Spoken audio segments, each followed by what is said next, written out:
I'm working on RNA modifications. So RNAs and DNAs are composed of 4 basic elements, so 4 letters, the very famous ATCG. And what I work on is when the cells put little things on top of those letters so that they end up meaning something else. So in my presentation, I made this analogy to my native language, which is Portuguese, where we use accents on letters and they sound and mean something different.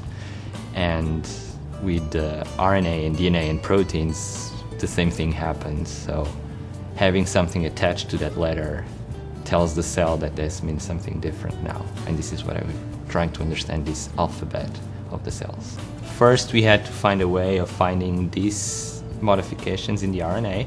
So we worked on finding a way of knowing in the cell's transcriptome, which is the population of all the mRNAs, which code for proteins, where these things are present, where the modifications are present. So we worked on that and we found where they are, and they have an interesting pattern.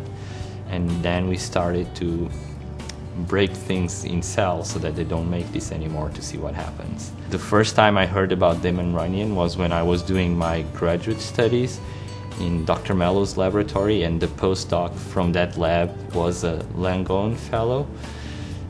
So there was an interesting coincidence. And when I told Howard that I had got Damon Runyon and I was the Runyon Fellow, he said, "Oh, they have also supported me in the past." So I am a double beneficiary of their generosity, because they've allowed my advisor to reach a higher point in his career, and now they're supporting me. So I am twice as grateful as I could ever be.